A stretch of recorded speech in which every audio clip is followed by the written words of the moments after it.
आजकल दुनिया डिजिटल हो गई है। मोबाइल हमारे हाथ का एक हिस्सा, इंटरनेट हमारी रोजमर्रा की जिंदगी का अनिवार्य साथी है। हम सभी के बैंक अकाउंट समेत कई चीजें हमारे मोबाइल नंबर से जुड़ी हुई हैं। हमारे कई काम चंद सेकंड या फिर चंद मिनटों में आसानी से मोबाइल से हो जाते हैं। हालांकि तेजी से डिजिटल होती दुनिया में साइबर फ्रॉड की घटनाएं भी काफी बढ़ चुकी हैं। भारत में पिछले 5 साल में साइबर फ्रॉड के मामलों में काफी तेजी आई है। एक रिपोर्ट्स के मुताबिक साल 2021 से 30 जून 2025 तक कुल 66 लाख से ज्यादा साइबर क्राइम की घटनाएं रिपोर्ट की गई हैं।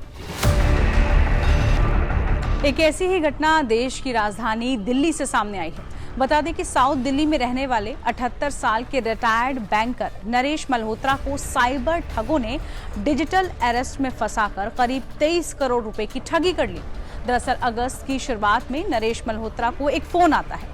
फोन करने वाली महिला खुद को टेलीकॉम कंपनी की वरिष्ठ अधिकारी बताती है और नरेश मल्होत्रा से कहती हैं कि उनका मोबाइल नंबर फ्रॉड और कई गैरकानूनी कामों में से इस्तेमाल हो रहा है। फोन करने वाली महिला उनसे कहती है कि अगर उन्होंने सहयोग नहीं किया तो उनके खिलाफ सख्त कानूनी कार्रवाई की जा सकती है। इसके बाद तो बुजुर्ग नरेश मल्होत्रा के पास लगातार फोन कॉल आने लगे और ये सिलसिला जारी रहा।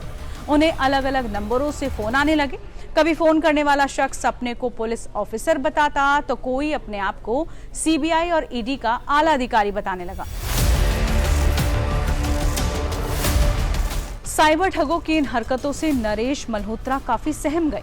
साइबर ठग तो उनसे यहां तक कहने लगे कि आपका बैंक अकाउंट आतंकी संगठनों से जुड़ा हुआ है। ठगों ने 4 अगस्त से 4 सितंबर तक उन्हें डिजिटल अरेस्ट की स्थिति में रखा। इस दौरान साइबर ठगों ने नरेश मल्होत्रा को किसी से भी संपर्क नहीं करने दिया और उनसे हर 2 घंटे वीडियो कॉल पर हाजिरी देने के लिए कहा गया। इस दौरान उन्हें एक फर्जी बेल ऑर्डर भी भेज दिया गया।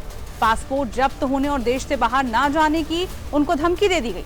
1 महीने यानी 4 अगस्त से 4 सितंबर के बीच बैंक ट्रांजैक्शन के जरिए उनके खातों से करीब 23 करोड़ रुपए साइबर ठगों ने निकाल लिए। जब उनसे साइबर ठग निवेश के साथ साथ बाकी और जानकारियां हासिल करने की कोशिश करते हैं तो नरेश मल्होत्रा दिल्ली पुलिस को ये सारी जानकारी देते हैं। अब इस पूरे मामले की जांच दिल्ली पुलिस की IFSO यूनिट कर रही है। जांच शुरू होने के बाद पुलिस ने तुरंत कार्रवाई करते हुए 12.11 करोड़ रुपए बैंक खातों में फ्रीज भी कर दिए। इस दौरान ये भी सामने आया कि पैसे कई स्तर पर अलग अलग बैंक खातों में ट्रांसफर किए गए थे और देश के अलग अलग हिस्सों से पैसे निकाल लिए गए। इसी वजह से पैसे का एक बड़ा हिस्सा अब तक बरामद नहीं हो पाया है। हालांकि पुलिस इस पूरे मामले की जांच में लगातार जुटी हुई है। बता दें कि साइबर अपराधी खुद को पुलिस या सरकारी एजेंसी का बड़ा ऑफिसर बताकर लोगों को डराता है, धमकाता है। उन्हें यकीन दिला देता है कि वो बड़े अपराध में फंसे हुए हैं और अब डिजिटल निगरानी में है। इसी बहाने उनसे लगातार वीडियो कॉल करवाई जाती है और धीरे धीरे उनसे पैसों की ठगी की जाती है। पुलिस बार बार अपील कर रही है कि कोई भी पुलिस, सीबीआई या ईडी आपसे फोन के जरिए पैसे नहीं मांगती। ऐसे कॉल आने पर आपको तुरंत 1930 यानी 1930 पर कॉल करना है।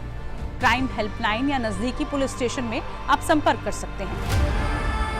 दरअसल साइबर ठगी से बचना आज के डिजिटल जमाने में बेहद जरूरी है, क्योंकि ठग हर समय नए नए तरीके खोजते रहते हैं आपकी जानकारी चुराने के लिए। बता दें कि bank account, password, OTP, credit, debit card की जानकारी कभी भी कॉल, मैसेज या ईमेल के जरिए शेयर ना करें, खासकर तब जब फोन करने वाला या मैसेज भेजने वाला अनजान हो। अपना पासवर्ड ऐसा रखें जिसमें बड़े छोटे अक्षर, नंबर और खासकर कैरेक्टर भी हों और हर अकाउंट के लिए अलग अलग पासवर्ड का इस्तेमाल किया जाए। इसके साथ ही किसी अनजान स्रोत से आए लिंक पर कभी क्लिक ना करें, इनसे बचें। ये लिंक फिशिंग वेबसाइट्स पर ले जा सकते हैं जो आपकी जानकारी चुरा सकते हैं।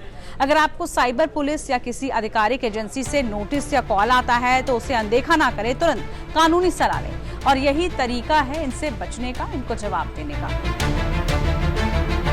सबसे जरूरी ये है कि आप इंटरनेट और डिजिटल दुनिया में कानूनी नियमों का पालन जरूर करें।